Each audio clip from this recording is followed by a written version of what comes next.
चातुर्मास आरंभ हो गया है। जो चातुर्मास कर रहे हैं वो सुन लें, चातुर्मास के नियम है। भोर में जल्दी नहाना होता है, एक बार भोजन किया जाता है। चातुर्मास में 4 महीने होते हैं, सावन होता है, भादों, कुआर और कार्तिक। चारों महीने में एक महीने में एक चीज छोड़ी जाती है। हमारी वीडियो विस्तार से देख लीजिए।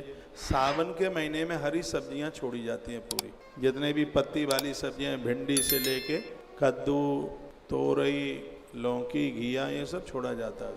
सावन के महीने में सब्जी छोड़ी जाती है। कुआर के महीने में, भादों के महीने में दही छोड़ा जाता है।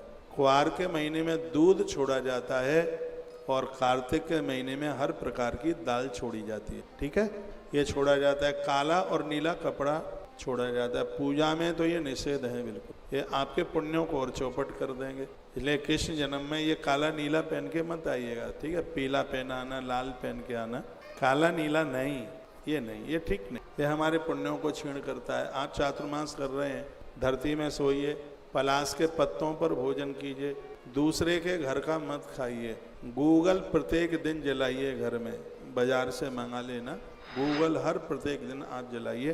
पूरा 4 महीना महादेव और सालराम भगवान की पूजा होती है।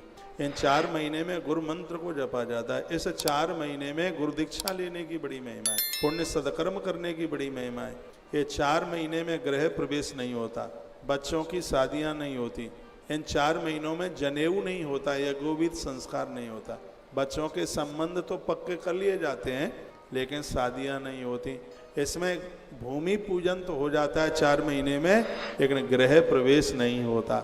इसमें कणक छेदन नहीं होता, इसमें कर्ण छेदन नहीं होता, इसमें और अन्नप्राशन संस्कार भी नहीं होता ये 4 महीने में। ये 4 महीने यात्रा के लिए ठीक है, भजन करने के लिए ठीक है। इन 4 महीने में कम घूमिए, क्योंकि चौमासे में कीड़े मकोड़े ज़्यादा निकलते हैं, तो पाँवों के नीचे दबकर उनकी हिंसा होती है, उनकी हत्या होती है। इसलिए हमारे ग्रंथों ने कहा कि चौमासा कीजिए।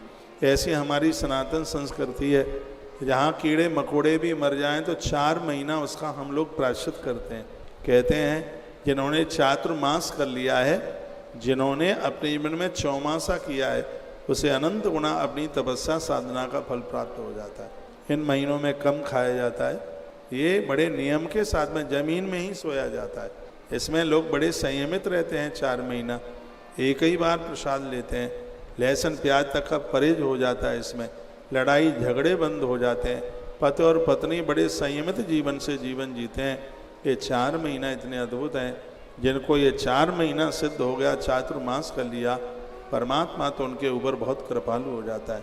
जितने भी धरती के व्रत बताए गए हैं, चौमासा सबसे उच्च है, चातुर्मास सबके ऊपर है।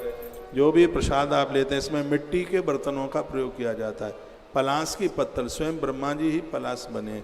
इसमें पीपल की पूजा की बड़ी महिमा है। इसमें वृक्ष लगाने का बड़ा महात्म्य है। दिखाइए एकाध होल्डिंग वगैरह। इसमें पेड़ लगाने की बड़ी महिमा। हरियाली अमावस्या पड़ती है, हरियाली तीज पड़ती है। कहते हैं कि सावन के महीने में यदि हो सके तो पेड़ काटिए मत, नहीं तो वृक्ष काटना इस महीने में नर हत्या के बराबर है, मनुष्य हत्या के बराबर उसका अपराध बताया गया है। इन महीने में पेड़ लगाए जाते हैं। इस महीने में मकान ज़्यादा बनवाने की बात क्यों नहीं, भूमि पूजन कर लो, लेकिन यदि जमीन में वृक्ष है तो उसे आप काट नहीं सकते। उसे छोड़ करके आप नीम लगाइए, उसे छोड़ करके आप निर्माण कीजिए। कुछ होल्डिंग की फोटो है, देखो आज रिकॉर्ड करें, उसमें एक वृक्षारोपण की भी। तो ये चातुर्मास की बहुत बड़ी महिमा है, चौमासे की बड़ी महिमा है। तो आप चातुर्य मास कर सकते हैं। इन दिनों में पति और पत्नी दोनों मिलकर के साधना करते हैं। इस महीने में पानी में इन्फेक्शन बहुत होता है, पानी में बहुत ज़्यादा ऐसी चीज़ें होती हैं। आप मेरी बात मान सकें तो आप पानी के घड़े में, बर्तन में थोड़ी सी फिटकरी डालिएगा, हाँ, और हो सके उसमें तो रात्रि को उसमें एक खीरे के 4 टुकड़े करके उस पानी में डाल दें। गर्म करके पानी रखिए, उसमें ये डाल दें और सुबह उसको छान करके पूरे दिन भर पीजिए, तो पानी का जो दोष है वो समाप्त हो जाएगा। खीरा भी नहीं डाल सकते तो उसमें फिटकरी डाल दीजिएगा।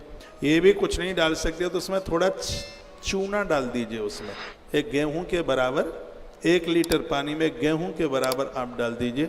इससे भी आपका वह पानी है वो शुद्ध बना रहेगा, उसमें किसी भी प्रकार का दोष नहीं रहेगा, इन्फेक्शन नहीं रहेगा। तो इन दिनों में मिट्टी के घड़े का पानी लोग छोड़ देते हैं। क्यों? मिट्टी के घड़ों को कीड़े ज़्यादा पकड़ लेते हैं, इन दिनों में बहुत ज़्यादा पकड़ लेते हैं, तो इसलिए तो वो उस बात का बड़ा ध्यान रखते हैं।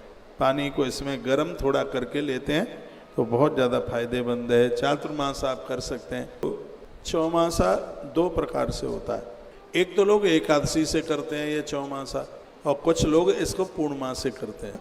तो ये चातुर्मास बड़ा अद्भुत है। चातुर्मास में दूध दही पंचामृत से भगवान को स्नान कराने की बड़ी महिमा है।